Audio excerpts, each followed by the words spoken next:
সুপ্রভাত। আশা করি ভালো আছেন। আমিও ভালো আছি আপনাদের সুস্থতা কামনা করে। শ্রাবণীর এমএস ব্লগে আপনাদের অনেক অনেক স্বাগত জানিয়ে ভিডিওটা এই ভোর পৌনে ৫টা থেকেই শুরু করে দিয়েছি। কারণ এই সময় আমি প্রত্যেকদিন উঠি, কারণ প্রচুর কাজ থাকে, রান্না বান্না একা হাতে সব কিছুটাই। তো তাই যদি উঠে পড়তেই হয়, সেই রাত্রির ১১টা ১১:৩০, কোনো দিন ১২টা ১২:৩০ হয়ে যায়। তো চলুন, উঠে ভীষণই ভালো লাগে এই টাইমটা, আপনাদের বলেছি। যারা এই সময়টা ওঠেন তারাই জানতে পারেন কতটাই ভালো লাগছে। তো চলুন, উঠে পড়েছি। এবারে চলে যাবো মর্নিং ওয়ার্কে। মুখ হাতটা ধুয়ে শাড়িটা বদলে, তো কাপড় চোপড় কাচাকুচি করে দিয়ে বাসি কাপড় কি সুন্দর কোকিলটা ডাকছে, শুনতে পাচ্ছেন নিশ্চয়ই। ভোরের এই টাইমটা ভীষণই মনোরম, ভীষণই সৌন্দর্যপূর্ণ। কিন্তু পৃথিবীর সকল মানুষই, বেশিরভাগ মানুষ এই সময়টা ঘুমিয়ে কাটায়। তো পৃথিবীর এই সুন্দর রূপটা, পৃথিবীর সব থেকে সুন্দর রূপ এই সময়টায় আমরা অনেকেই দেখতে পাই না। মা মা গো মা মঙ্গল, মহিমা মঙ্গল করে মা ঠাকুর দয়া করে করুণা সিদ্ধ। রাস্তাঘাটে মানুষজন এখন দেখা যাচ্ছে না, খুব একজন আধজন যারা মর্নিং ওয়ার্কে যান তারাই বেরিয়েছেন, আর আমি তো বেরোই। তো চলুন, আমার কখনো সখনো ঘুমিয়েও যাই, পসিবল হয়ে ওঠে না প্রত্যেক দিন যাওয়া। ওই একজন বয়স্ক মানুষও বেরিয়ে পড়েছেন। চারিদিকে এখনও আলো জ্বলছে, দেখুন। পৌরসভার আলো থেকে আরম্ভ করে মানুষের বাড়িতে কোনো আলোই নেই এখন, মানুষ ওঠেনি। তো চলুন, আমি বেরিয়ে পড়েছি হাঁটতে। তো চলুন, এই ব্রিজের ওপর দিয়ে যাব। এটা খতরনাক ব্রিজ, মানুষ এর উপর দিয়েই মোটর সাইকেল করে চলে যাচ্ছে, আওয়াজ শুনেছেন?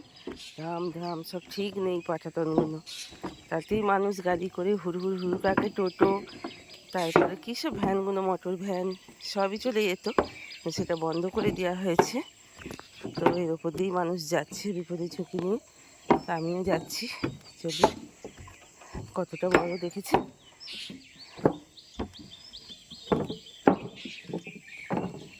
এদিকেও দেখালাম গ্রামের প্রাকৃতিক সৌন্দর্য, প্রাকৃতিক দৃশ্য। দেখেছেন মানুষজন কেউ কোথাও আছে, দেখেছেন? কেউ কোথাও নেই এখনও, সব কোথাও দু একটা মানুষ আর গরু ছাগল এগুলো, যেগুলো বেরিয়ে পড়ে নিজেরাই, তো সেইগুলোই দেখতে পাওয়া যাচ্ছে। আলো এখনও জ্বলছে। তো আমি গ্রামের এদিকটা পানে চলে এসেছি। চারিদিকে পাখালি, আজকে ভীষণ চারিদিকে কোকিল ডাকছে। বসন্ত মানেই তো কোকিল, বসন্ত এসে গেছে মানেই তো কোকিলের কলকাকলিতে মুগ্ধ আমাদের এই, কি বলবো, বাংলা। চলুন এবার দরজা জল ফলগুলো দিয়ে শেষ করে নিই। এই কাজটা অবশ্য বাচ্চাবাবুই বেশিরভাগটাই করে, তবে আমিও করি, যে যখন সুযোগ পাই।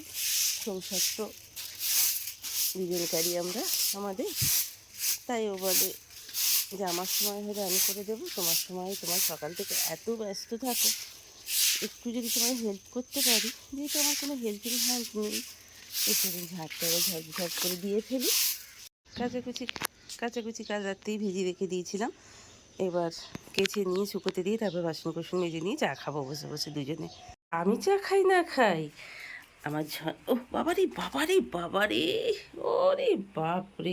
ঠাকুর ঘর ঝাড় দিয়া, ঠাকুরের বাসন ধোয়া, উঠোন ঝাড় দিয়া, কাচাকুচি করা, বাসন মাজা সবই হয়ে গেল। বাচ্চাবাবু দাঁত ডেকে ঘুমোচ্ছেন।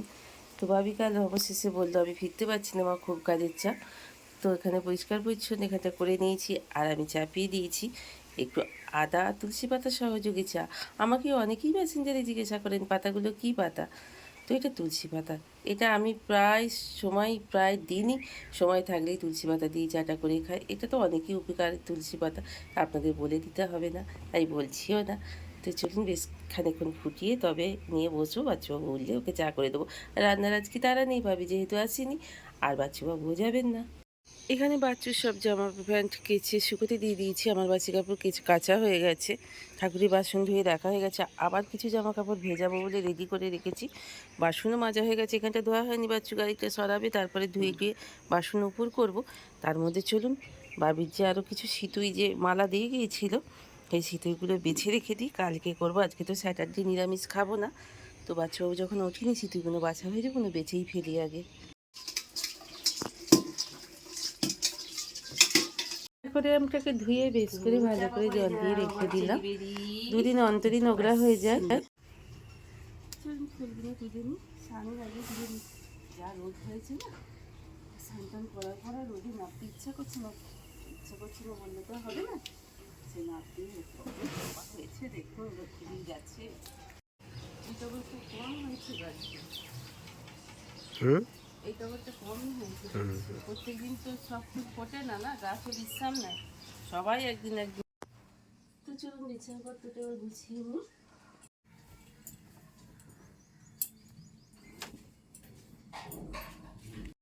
তো বিছানাটা পরিষ্কার পরিচ্ছন্ন হয়ে গেল।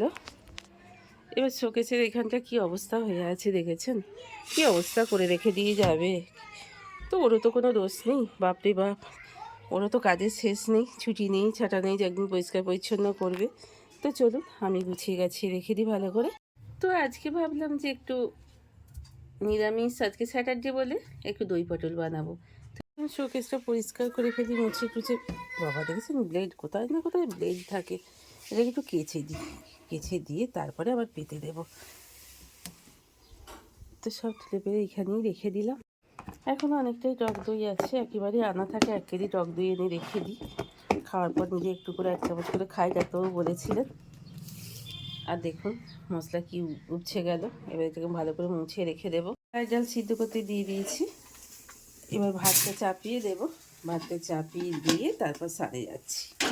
স্নান টান করে পুজোটা করে নিয়ে তারপরে এবার রান্নাবান্না হবে। এখানে আলুটা সিদ্ধ করে রেখে দিয়েছি, ডালও সিদ্ধ হয়ে গেলে এবার তো ঝপঝপ করে রান্না হয়ে যাবে। ভাতে চালটা দিয়ে দিই। হে করুণা সিন্ধু জগৎপতি জগত্তার মঙ্গল, মা মঙ্গল করো, শান্তি দাও, দয়া করে ধরে স্বামী সন্তানের মঙ্গল, সুস্থ রাখো ঠাকুর, দয়া করো।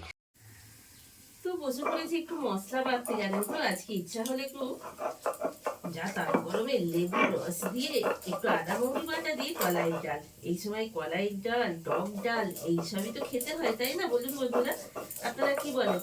তো আমি অনেকক্ষণ ধরেই আগে মৌরিগুলো ভিজিয়ে রেখে দিয়েছিলাম, নরম হবে। এইটুকু মশলা মিক্সিতে বাটা যায় না, জানেন তো। আবার এখানে হয়ে গেছে, আর আদা মৌরি বাটা দিয়ে কলাইয়ের ডালটা, আমি কলাইয়ের ডালে হলুদ দিই না, জানেন তো। কলাইয়ের ডালটা বেশ সাদা, তো সাদা সাদা খেতে বেশ ভালো লাগে। আর এখানে আমি একেবারে ঝুড়ো ঝুড়ো করে একটু উচ্ছে ভেজে নিয়েছি, আর গোল গোল করে যেমন ছোটো আলুগুলো একটু ভেজে নিয়েছি। আর বানাবো দই পটল। তো চলি দই পটলটা করে নিই, ঘড়িতে 12টা ছুঁই ছুঁই করছে। যেহেতু ভাবি অফিস থেকে কালকে ফেরিনি, সেই হেতু ফিরবে বলেছিল, তো ফেরিনি। তো যাই হোক কাজের চাপেতে তো আমরা দুজনে দেবাদেবীর জন্য এইসব রান্না, আর যেহেতু বিশেষ করে আজকে স্যাটারডে তাই জন্যই। তো চলুন দই পটল, নিরামিষ দই পটলের জন্য আমি এখানে পেস্টটা করে নিয়েছি। পেস্টে অবশ্যই দিয়েছি আদা, টমেটো, আর বেশি করে দই, আর 4-5টা মতো কাজু, বেশি করে কিছু কিশমিশ, এইসব দিয়ে দিয়েছি। হ্যাঁ অবশ্যই তার সঙ্গে একটু পোস্ত, একটু তিল দিয়ে দিয়েছি। তো চলুন এবার দই পটলটা করে ফেলি।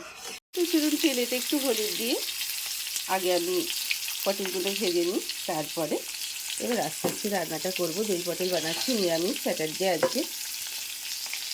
তো চলুন, কথাতেই বলে জানেন তো, সংসার সুখের হয় রমণীর গুণে।